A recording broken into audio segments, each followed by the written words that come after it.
नमस्ते दोस्तों, आप सभी का स्वागत है आपके अपने YouTube चैनल में सेकेंड में भाई राहुल सर। जैसे कि मैं 4 क्लास आपकी ले चुका हूँ, मुझे 200 क्वेश्चन कराने हैं, जिनमें से मैं मैक्सिमम 40 क्वेश्चन करा चुका हूँ। आज हमारी 5वीं क्लास है, यानी कि आज हमारी 5वीं क्लास है और आज हम स्टार्ट कर रहे हैं नेक्स्ट क्वेश्चन। ठीक है, यदि आपने सभी ने वो क्लास नहीं देखी है तो पहले उन 4 क्लासों को देखें और आज 5वीं क्लास स्टार्ट करने जा रहे हैं। और आप सभी से अनुरोध है कि ज्यादा से ज्यादा शेयर करें और चैनल को सब्सक्राइब करें। ठीक है, यदि पसंद आए तो सभी के साथ शेयर करें। ठीक है, तो चलते हैं आज के नेक्स्ट क्वेश्चन पर। तो नेक्स्ट क्वेश्चन पहला है आज हमारा, नेक्स्ट क्वेश्चन है पहला क्वेश्चन हमारा 50,000 रुपए की राशि का 10% वार्षिक ब्याज की दर से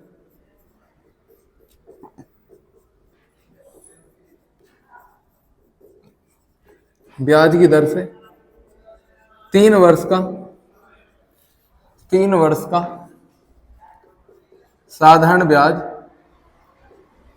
और चक्रवर्ती ब्याज का अंतर ज्ञात करें। चक्रवर्ती ब्याज का अंतर ज्ञात करें। ब्याज का अंतर ज्ञात करें। स्टार्ट करते हैं। आज का पहला क्वेश्चन है, तो देखते हैं कि 50,000 रुपए की राशि का 10% वार्षिक ब्याज की दर से 3 वर्ष के साधारण ब्याज और चक्रवर्ती ब्याज का क्या करना है, अंतर ज्ञात करना है। तो करना क्या है, पहले हमें लिखना है डिफरेंस, क्योंकि हमें डिफरेंस निकालना है। प्रिंसिपल कितना दे रखा है हमारे पास, 50,000 रुपए। 50,000 रुपए ये लिख दिया, 50,000 रुपए हमें डिफरेंस दे रखे। अब हमें दे रखी है 10% की फ्रैक्शन वैल्यू, तो 10% की फ्रैक्शन वैल्यू कितनी होती है, 1/10। तो करना क्या है, यहां पे 2 साल तो सीधे सीधे रिपीट मार देनी है, 1/10 गुना 1/10। कोई दिक्कत है, मैंने 2 साल का भी ऐसे ही कराया था कि यदि 2 साल होता, 2 साल का साधारण ब्याज और चक्रवर्ती ब्याज का अंतर, तो यहीं पे छोड़ देते। पर हमारा है कितने साल का, 3 वर्ष का। 3 वर्ष का साधारण ब्याज और चक्रवर्ती ब्याज का अंतर ज्ञात करना। तीसरे वर्ष क्या करेंगे, इसका 3 गुना, ये जो नीचे वाला है नीचे वाले का 3 गुना, इसका 3 गुना, 10 का 3 गुना कितना होगा, 30। 30 वाले में ऊपर वाले को जोड़ देंगे तो कितना आ गया, 31। और नीचे हमेशा यही आएगा। ठीक है, ये हो गया 3 साल का साधारण ब्याज और चक्रवर्ती ब्याज का अंतर। एक बार और देखो, उसने कहा कि 50,000 रुपए की राशि का, मैंने लिख दिया 50,000 रुपए की राशि का 10% वार्षिक ब्याज से। 10% की फ्रैक्शन वैल्यू कितनी होती है, 1/10, तो मैंने लिख दिया 1/10। 2 साल तो सीधे सीधे, यानी 2 साल की बात होती तो हम यहीं तक लिखते, यहां तक। पर तीसरे साल में क्या करेंगे, नीचे वाले के 3 गुणे में, नीचे वाले के 3 गुणे में ऊपर वाला जोड़ देंगे। तो 10 की 3 में गुणा करी कितना है, 30। 30 में ऊपर वाला जोड़ा था कितना आ गया, 31 बटे में 10 ही आएगा। ठीक है, अब यहाँ पे देखो 3 जीरो से 3 जीरो कैंसिल, 1 2 3। अब जो बचा उनकी गुणा कर दो, 0 की 0, 5 एकम 5, 5 या 15। तो डिफरेंस कितना आ गया, 3 साल के साधारण ब्याज और चक्रवर्ती ब्याज का डिफरेंस होगा 1550 रुपए। क्लियर बात है, चलते हैं नेक्स्ट क्वेश्चन पर। ठीक है, आज का नेक्स्ट क्वेश्चन, चलते हैं नेक्स्ट क्वेश्चन देखते हैं आज का।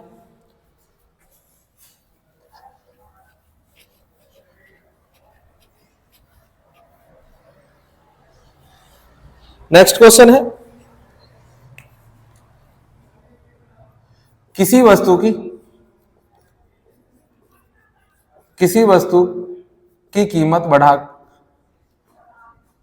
कीमत पहले 40% बढ़ा दी जाती है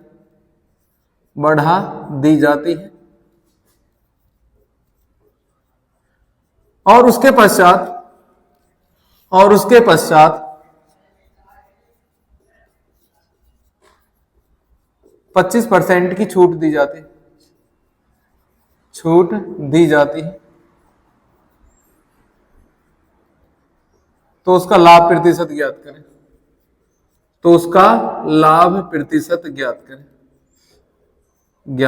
करें। देखते हैं, जब भी कीमत बढ़ाई जाएगी, क्या करी जाएगी, कीमत बढ़ाई जाएगी, तो सबसे पहले लिखना है सीपी। सीपी से कीमत बढ़ाकर लिखी गई एमपी, और एमपी के बाद क्या कर दिया गया, बेच दिया गया। ठीक है, इसे हम 2 तरीके से कर सकते हैं, एक फ्रैक्शन वैल्यू और एक बिना फ्रैक्शन वैल्यू। हम करेंगे फ्रैक्शन वैल्यू से, क्योंकि कम कैलकुलेशन होगी। 40% की फ्रैक्शन वैल्यू कितनी होती है, सब बताओ। 40% की फ्रैक्शन वैल्यू होती है 2/5, सबको मालूम है। 40% की फ्रैक्शन वैल्यू कितनी होती है, 2/5, यानी कि सीपी हमारा 5 है। कितना है सीपी, यानी प्रॉफिट लॉस हमेशा सीपी पे हो, उसने की कीमत 5 पे 2 रुपए बढ़ा दिए, यानी 5 में कितने रुपए बढ़ा दिए 2, तो कितनी होगी 7, यानी कि सीपी हमारी 5 है, लागत हमारे 5 रुपए, 5 में 2 रुपए बढ़ा दिया, लिख कितना दिया 7। उसके पश्चात कहता है कि 25% की छूट दी जाती है, तो छूट हमेशा मार्केट प्राइस पे दी जाती है, तो 25% की फ्रैक्शन वैल्यू 1/4, कोई दिक्कत है? 25% की फ्रैक्शन वैल्यू 1/4। यदि हमारा एमपी 4 रुपए है, कितना है 4 रुपए, 4 रुपए पे 1 रुपए की छूट दी जाती है, तो बेच कितने में जाती है 3 में, कोई दिक्कत? 4 पे 1 का डिस्काउंट दे रहा है, तो बेचेगा कितने में 3 में। अब आगे का आगे रिपीट करना है और पीछे का पीछे। अब हमें मार्केट प्राइस का काम खत्म, इसका कोई मतलब नहीं है, इनकी गुणा करते हैं, 5 की 4 में गुणा करी तो हमारा सीपी कितना आ गया 20 रुपए, कितना आ गया 20, और बेची कितने में 7 या 21, बेची कितने में 21। अब 20 की चीज को 21 में बेच रहा है, 20 की चीज को 21 रुपए में बेच रहा है, प्रॉफिट कितने का 1 का, कितने पर 20 पर, और परसेंटेज बनाने के लिए गुणा 100, 20 से 100 को काटा कितना आ गया 5%, तो यानी प्रॉफिट हमारा कितना आ गया 5%। बताओ कोई दिक्कत हो तो? चलो एक बार और देख लो, एक किसी वस्तु को की कीमत पहले 40% बढ़ा दी जाती है और उसके पश्चात 25% की छूट दी जाती है, तो उसका लाभ प्रतिशत ज्ञात कीजिए। तो 40% बढ़ाई थी, तो 40% की फ्रैक्शन वैल्यू 2/5, यानी सीपी हमारा 5 रुपए है, 5 पे 2 रुपए की कीमत बढ़ा दी तो कितनी करती 7, फिर उसके बाद डिस्काउंट दिया 25% का, 25% की फ्रैक्शन वैल्यू 1/4, 4 पे 1 का डिस्काउंट दिया तो बेची कितने में 3 में, आगे का आगे रिपीट करना है, पीछे का पीछे। हमें सीपी और एसपी चाहिए क्योंकि लाभ निकालना है, तो 5 चौक 20, सीपी कितने आ गए 20, बेची कितने में 21 में, 20 की चीज को 21 में बेच रहा है, प्रॉफिट कितने का 1 का, 20 में गुणा 100, तो ये आ गया हमारा 5%। क्लियर बात एकदम? चलते हैं नेक्स्ट क्वेश्चन पर, आज का नेक्स्ट क्वेश्चन।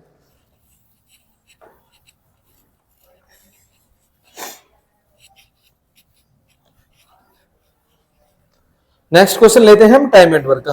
देखो नेक्स्ट क्वेश्चन, ए और बी किसी कार्य को, ए और बी किसी कार्य को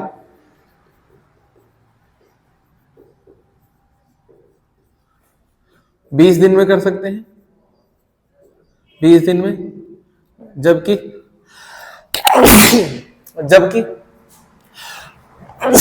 सॉरी जबकि बी और सी उसी कार्य को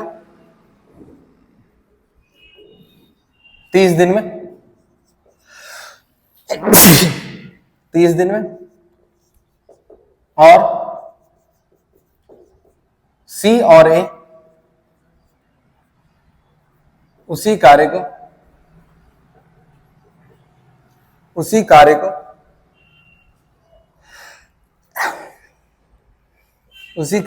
15 दिन में कर सकते हैं।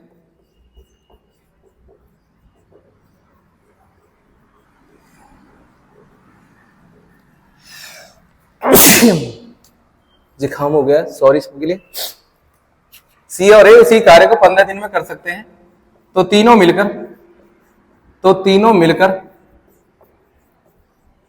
उस कार्य को कितने समय में करेंगे, उस कार्य को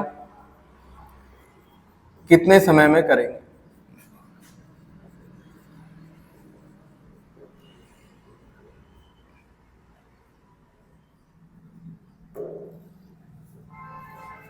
यहां पे देखो क्वेश्चन समझा देता हूं, ए और बी किसी कार्य को 20 दिन में, जबकि बी और सी उसी कार्य को 30 दिन में, और सी और ए उसी कार्य को 15 दिन में कर सकते हैं, तो तीनों मिलकर बता रहे हैं कितने दिन में करेंगे। तो यहां पे देखते हैं, तीनों का एलसीएम लेते हैं, ए प्लस बी बराबर 20 दिन में कर सकता है, बी प्लस सी कितने दिन में कर सकता है 30 दिन में, और सी और ए उसे कितने दिन में कर सकता है 15 दिन में। क्लियर बात? अब तीनों का एलसीएम लेना है, क्या लेना है, तीनों का एलसीएम, 20 30 और 15 का एलसीएम कितना आएगा।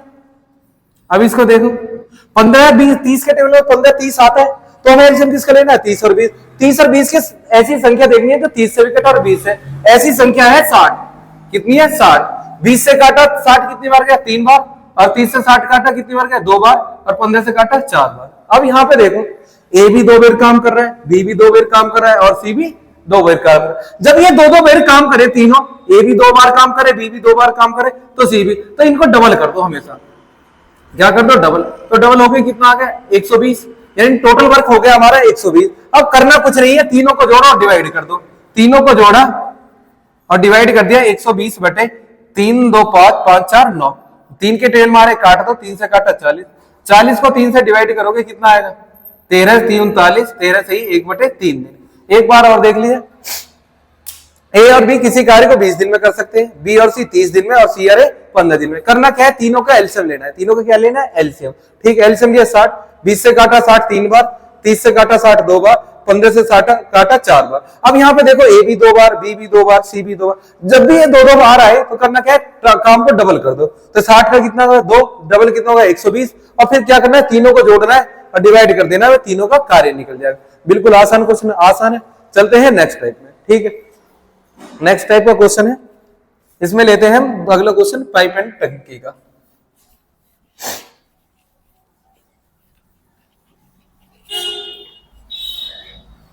आज का चौथा क्वेश्चन है,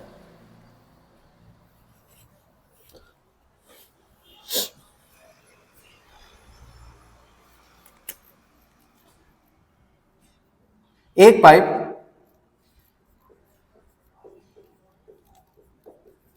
खाली टंकी को 15 मिनट में भर सकता है, 15 मिनट में भर सकता है।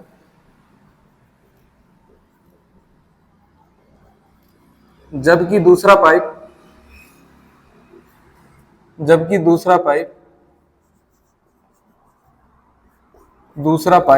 बी भरी टंकी को 20 मिनट में खाली कर सकता है, खाली कर सकता है। यदि दोनों पाइपों को बारी बारी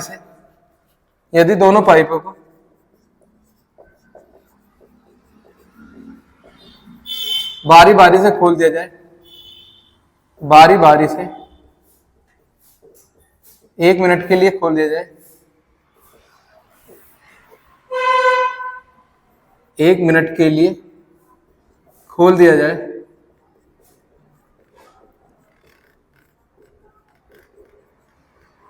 तो टंकी कितने समय में भर जाएगी? तो टंकी कितने समय में भर जाएगी?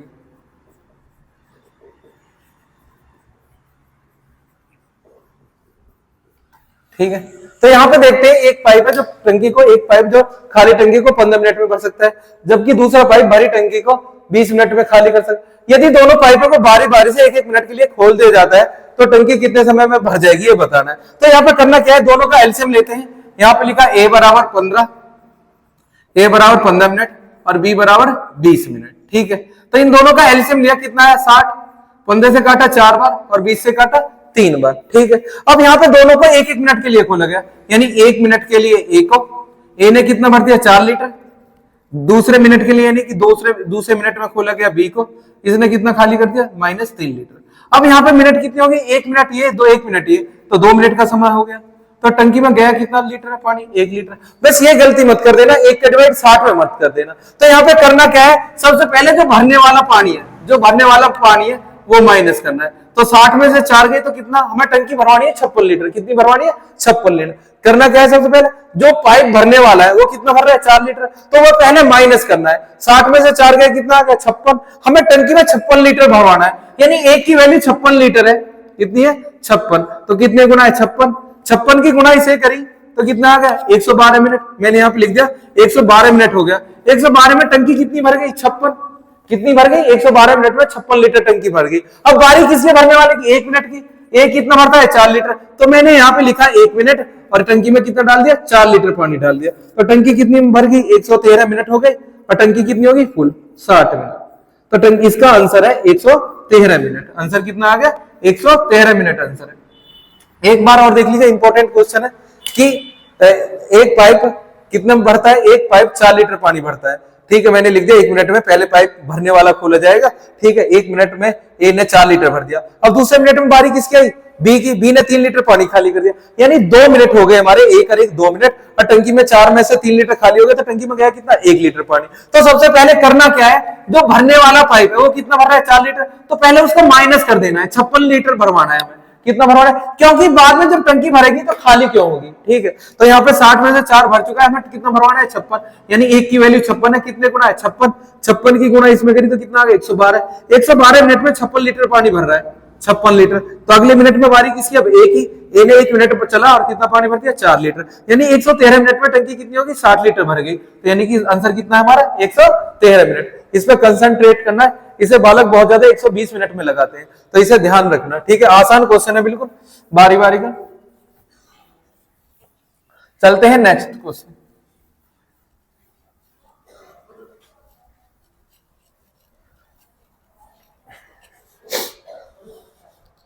अगला क्वेश्चन है, दो समान लंबाई की रेलगाड़ियां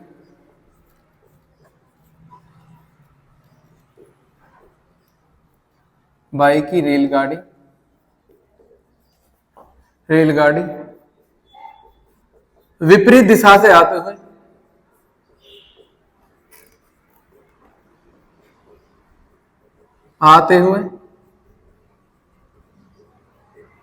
स्टेशन पर खड़े एक व्यक्ति को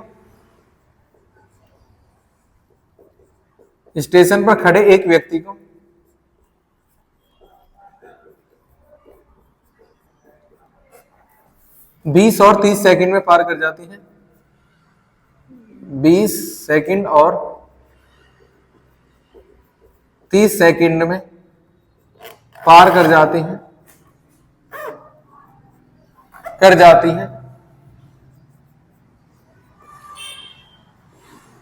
तो वे एक दूसरे को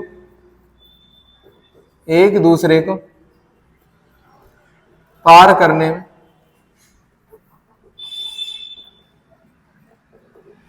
कितना समय लेंगे, ठीक है। एक दो क्वेश्चन देखते हैं। दो समान लंबाई की रेलगाड़ियां विपरीत दिशा में आते हुए स्टेशन पर खड़े एक व्यक्ति को 20 सेकंड और 30 सेकंड में पार कर जाते हैं, तो एक दूसरे को पार करने में कितना समय लेंगे, ठीक है। तो यहाँ पे लिखते हैं, मैंने बताया था जब भी दूरी निश्चित है तो टाइम का अपोजिट स्पीड होता है। तो यहाँ पे लिखा रेल 1 और रेल 2। हमें टाइम दे रखा है, ये 10 सेकंड में पार करती है। आदमी की तो कोई लंबाई नहीं होती है, तो रेल अपनी लंबाई को पार करती है। रेल अपनी लंबाई को पार करने में 10 सेकंड, इसको 20 सेकंड है। इसका कितना है, 20 सेकंड। 20 सेकंड का समय लेती है, और ये कितना लेती है, 30 सेकंड। इनका रेशियो बनाया, 0 से 0 कैंसिल, तो रेशियो कितना आ गया, 2 से 3। जब भी दूरी निश्चित होती है, तो टाइम का अपोजिट स्पीड होता है। तो स्पीड का रेशियो कितना आ गया, 3:2। कितना आ गया, 3:2। अब यहाँ पे देखा, दोनों अपोजिट डायरेक्शन में, दोनों क्या है, अपोजिट डायरेक्शन। तो चाल क्या हो जाएगी, प्लस। तो यहाँ पे आ गया 5 मीटर प्रति सेकंड, मान लेते हैं 5 मीटर प्रति सेकंड। अब पहली रेल 1 सेकंड में 3 मीटर जा रही है। पहली रेल कितनी जा रही है, 3 मीटर। तो 20 सेकंड में कितनी जाएगी, 60 मीटर, ठीक है। कितनी जाएगी, 60 मीटर। यानी कि 60 मीटर ये आगे, दोनों समान लंबाई की है, तो ये भी कितनी आएगी, 60। गुना भी करोगे जब भी यही आएगी, 30 दूनी 60। तो दोनों की लंबाई कितनी होगी, प्लस। अब 1 सेकंड में 5 मीटर जा रही है, कितनी जा रही है, 5 मीटर। तो उसे जाना 120 मीटर है। तो इसे जाने में कितना समय लेगा, टाइम बराबर 120/5, 5 से डिवाइड कर दो, कितनी आ गई, 24 सेकंड। यानी एक दूसरे को पार करने में कितना समय लेंगे, 24 सेकंड। क्लियर बात है। एक बार और देखिए, दो रेलगाड़ी विपरीत दिशा में आते हुए एक स्टेशन पर खड़े एक व्यक्ति को 20 सेकंड और 30 सेकंड में पार कर जाती है। तो रेशियो से रेशियो काटा, तो 2:3 आ गया। जब भी दूरी निश्चित हो, दूरी निश्चित क्यों थी, कि दोनों की लंबाई समान थी। तो दोनों की लंबाई समान थी, तो स्पीड का रेशियो कितना हो गया, 3:2। कितना हो गया, 3:2। अब यहाँ पे देखा, दोनों अपोजिट डायरेक्शन में थे, तो चाल क्या होगी, प्लस। दोनों अपोजिट डायरेक्शन में, तो चाल क्या होगी, प्लस। अब 1 सेकंड में 3 मीटर जा रही है, तो 20 सेकंड में कितनी जाएगी, 60 मीटर। ये 1 सेकंड में 2 मीटर जा रही है, तो 30 सेकंड में कितनी जाएगी, 60। यस, वैसे भी लंबाई बराबर से, तो सीधा सीधा लिख सकते हैं। तो 60 मीटर ये, 60 मीटर ये, टोटल लंबाई कितनी होगी, 120 मीटर। पर 1 सेकंड में जाती कितनी है, 5 मीटर। तो 120 में 5 से डिवाइड किया, तो कितना आ गया, 24 सेकंड। क्लियर बात है, एकदम बिल्कुल आसान क्वेश्चन है। चलते हैं नेक्स्ट क्वेश्चन पर। एक समय दूरी का ले लेते हैं हम।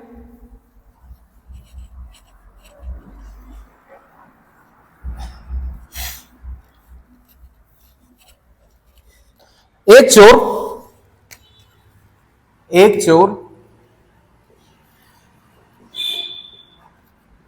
400 मीटर की दूरी पर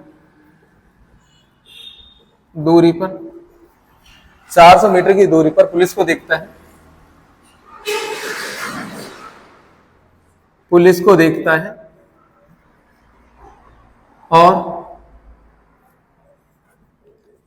और 12 किलोमीटर प्रति घंटा की चाल से दौड़ना आरंभ कर देता है। और 12 किलोमीटर प्रति घंटा की चाल से दौड़ना आरंभ कर देता है, आरंभ कर देता है, आरंभ कर देता है, कर देता है। और पुलिस उसका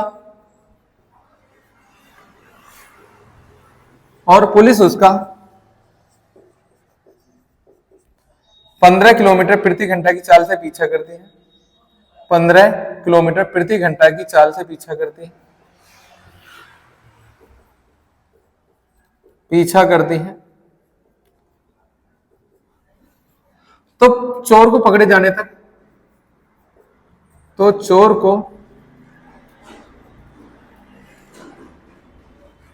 को पकड़े जाने तक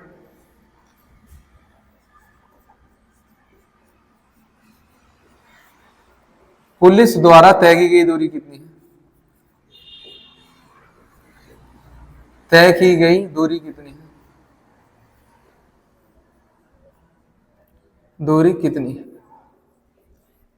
इंपॉर्टेंट क्वेश्चन है, बहुत ज्यादा पूछा जाता है।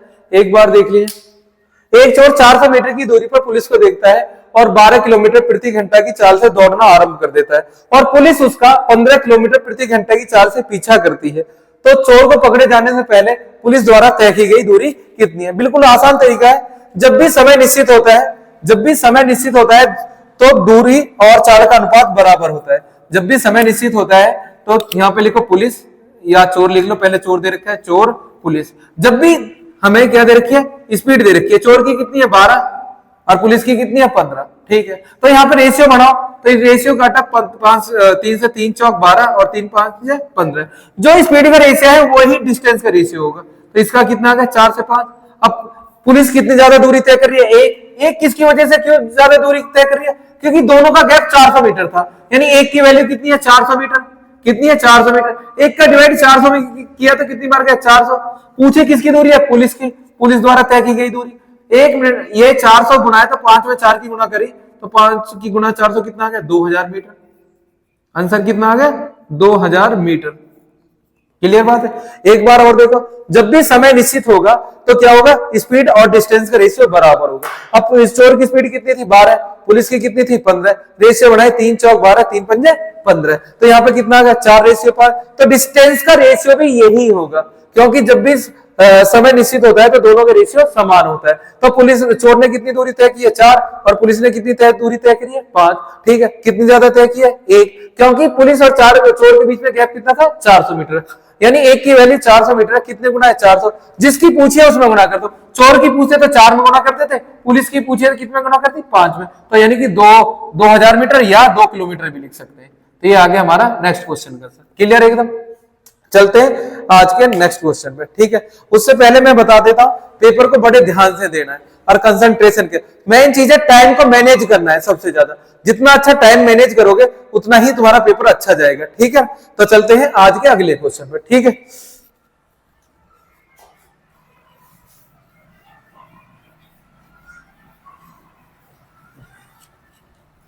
आज का नेक्स्ट क्वेश्चन है,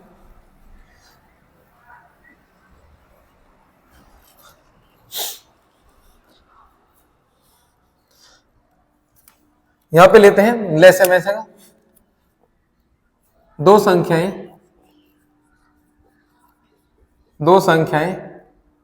140 और दो संख्याएं 140 और 168 का में से 28 है, तो उसका लैसे ज्ञात कीजिए। तो उसका लैसे ज्ञात कीजिए, लैसे ज्ञात कीजिए, ज्ञात करें। ठीक है, तो करना क्या है इसमें? हमें ये फॉर्मूला याद रखना है कि दो संख्याओं का गुणनफल, यानी पहली संख्या गुणा दूसरी संख्या, पहली संख्या गुणा दूसरी संख्या बराबर होता है, ये तुमने तीसरी क्लास से पढ़ा है, तीसरी चौथी से, कि पहली संख्या दूसरी, इन दोनों संख्याओं का गुणनफल हमेशा एलसीएम गुणा एचसीएफ के बराबर होता है, यानी लेसे गुणा मैसे के बराबर होता है। दो संख्याओं का गुणनफल हमेशा लेसे और मैसे के गुणनफल के बराबर होता है। तो हमें दो संख्या दे रखी है, एक 140, एक दे रखी है 168। हमें एलसीएम निकालना है और एचसीएफ दे रखा है कितना हमारा 28। मैसे को एचसीएफ बोलते हैं और एलसीएम लेसे को एलसीएम बोलते हैं, ठीक है, ये ध्यान रखना है। यानी कि मैसे को क्या बोलते हैं एचसीएफ और लेसे को क्या बोलते हैं एलसीएफ, ठीक है। तो यहाँ पे हमें एलसीएम निकालना है, तो ये 28 चला जाएगा डिवाइड में, 140 गुना 168 और बटे में 28। 28 से काटा कितनी बार गया 5 बार और मल्टीप्लाई कर दो तो ऐसे निकल जाएगा। 5 8 40, 5 6 30 4 34 की 4 हासिल 3, 5 1 5 3 8। तो हमारा एलसीएम कितना आ गया 840। एक बार और देख लीजिए, दो संख्याओं का गुणनफल हमेशा किसके बराबर होता है लेसे और मैसे के गुणनफल के बराबर होता है। तो पहली संख्या कितनी है 140, दूसरी कितनी है 168, तो बराबर एलसीएम इंटू 28। तो हमारा एलसीएम बराबर निकालना है तो 28 चला गया डिवाइड में, तो एलसीएम कितना आ गया हमारा 840। आज का लेते हैं नेक्स्ट क्वेश्चन, आज का लेते हैं हमारा नेक्स्ट क्वेश्चन। मैं हर वीडियो में 10-10 20-20 क्वेश्चन करा रहा हूं, इनको आप बढ़िया से रिवीजन कर लो। मैं गारंटी देता हूं डिजिट चेंज हो सकती है पर क्वेश्चन चेंज नहीं होगा, ठीक है। तो यहां पे ध्यान कर लो। तो यहां पे हम लेते हैं नेक्स्ट क्वेश्चन एरिया से, ठीक है। एक आसान सा क्वेश्चन लेते हैं कि एक आयत का परिमाप, एक आयत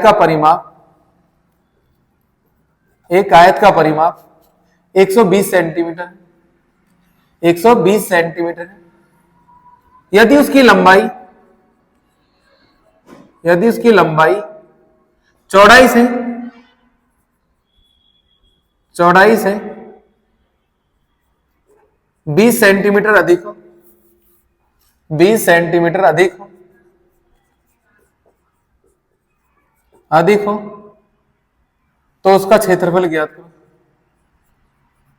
तो उसका क्षेत्रफल ज्ञात करो।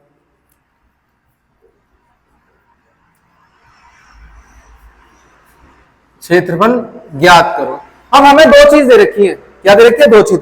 एक दे रखा है ना परिमाप, आयत का परिमाप होता क्या है 2l प्लस बी। कितना होता है आयत का परिमाप 2l प्लस बी। तो परिमाप कितना दे रखा है 120, कितना दे रखा है 120। परिमाप का फॉर्मूला है 2l प्लस बी, यहां मैंने लिख दिया परिमाप। ये किसका फॉर्मूला है परिमाप का, आयत का।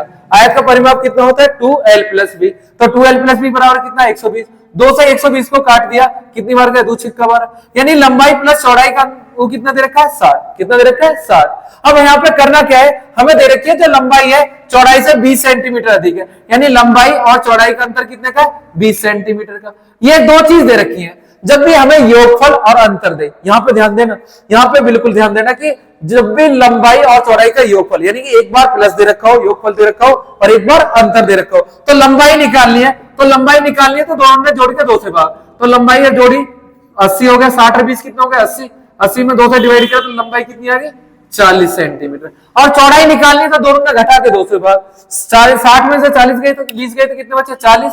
40 में 2 से डिवाइड किया कितना आ गया 20, मिल गई लंबाई। यदि लंबाई पूछा तो 40 था, चौड़ाई पूछा तो 20 सेंटीमीटर था, पर पूछा क्या है क्षेत्रफल।